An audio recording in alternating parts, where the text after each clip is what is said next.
Rounds Boxing Club, we want to see the best fight the best.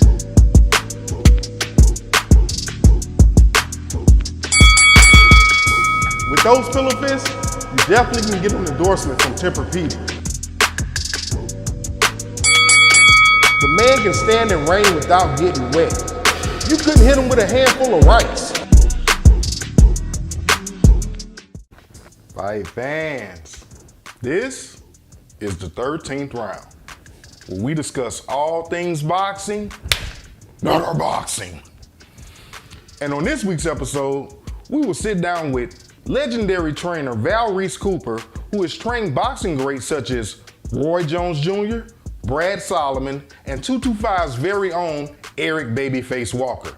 But first things first, let's talk about last week's bout between Vasily Lomachenko and Devin the Dream Haney. This was a highly contested bout coming to you out of the 135-pound lightweight division. I have to say, boxing got it wrong. Once again, boxing has it wrong. The beautiful sport that we love, it can be political and it can be corrupt at times. I hate to say it, but it is what it is. Devin the Dream Haney and Vasily Lomachenko fought a very highly contested fight between rounds 1 through 9. Every last one of those rounds were swing rounds. And what I mean by swing rounds is you can give that round to either fighter. It was that close. It just depends on what you're looking for. Watching that fight, Devin Haney, there wasn't too many rounds where you could say Devin Haney clearly won. Now he won rounds, but those rounds you could easily give to Lomachenko. But the rounds that Lomachenko won were clear, cut, and definitive. So, going into the championship rounds, which are the last 3 rounds of any boxing contest, we had Devin Haney up 5 rounds to 4 after 9 rounds. So rounds 10, 11, and 12 were the championship rounds. Loma came out in those championship rounds and completely dominated Devin Haney. I mean, whitewashed him. If you look at Devin Haney in between rounds 11 and 12, it looks like Devin Haney is getting ready to cry. Loma really finished the fight strong. Devin did not. So in round 10, Loma outlanded Devin 24 punches to 2. Now, in a minute, I'm gonna show you guys the scorecards, right? And you'll see that some of the judges gave that round to Devin Haney. Corruption at its finest. Let's take a look at the final decision before we look at the scorecards. And still. That was a horrible, absolutely abysmal decision. If you're gonna rob Vasily Lomachenko, that fight should have at least been called a draw. Vasily Lomachenko won that fight undoubtedly. He outperformed, outlanded Devin Haney throughout the fight. I personally am sick about it. Boxing, we have to do better. We have to get these decisions right. It's a horrible, horrible injustice to the fighter who is trained and won the fight, and then you turn around and you give it to the fighter who clearly loses the bout. The politics in boxing, they have to stop. So let's look at the scorecards. Like I said, you can go back and watch this fight yourself. Round 10, Loma outlanded Devin Haney 24-2, and you got judges who have this scorecard on round 10 in favor of Devin Haney. How? Sad, sad, sad.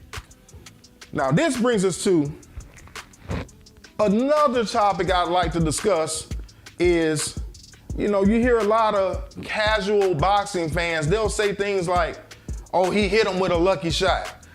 Let me be the first to tell you that a lot of things you see in boxing, they're not luck, right? They're the result of training, repetition, and preparation. And that brings us to our next segment. Don't sweat the technique.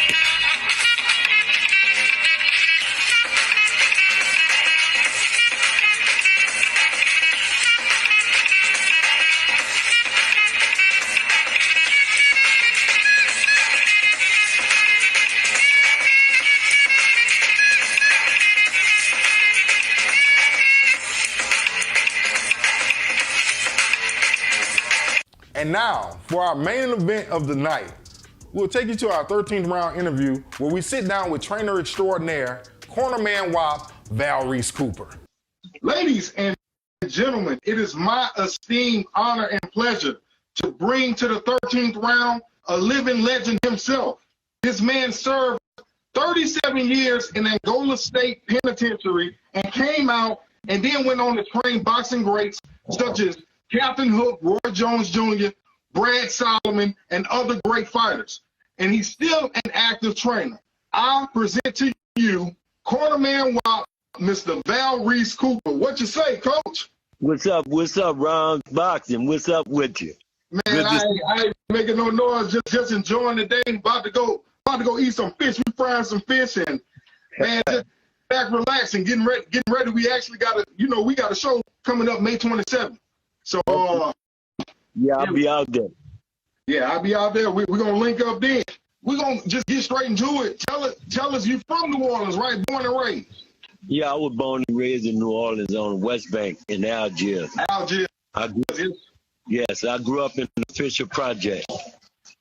Oh, and I've heard some story about Fisher Projects. Yeah, that's where I grew up at. And then I wound up going to Angola prison when I was 17 years old. So I pretty much spent most of my young life in prison. Wow, 17. You were 17 years old. What did you go for?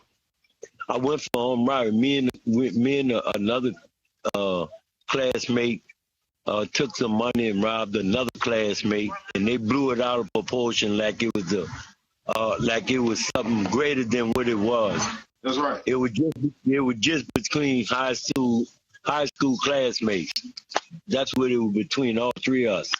Nothing, man. His kids gonna be kids, that's small. And so they sent you to Angola for that? Yeah, they took it another notch. They made like that I killed a governor or something. So man, they pointed me out as a ringleader. So from there I had to deal with it.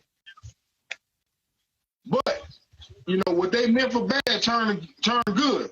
But we're gonna go further on with that. So how long were you in Angola? I was in Angola 23 years. I was in DCI 12 years. So I stayed locked up, confined for a total of 35 years.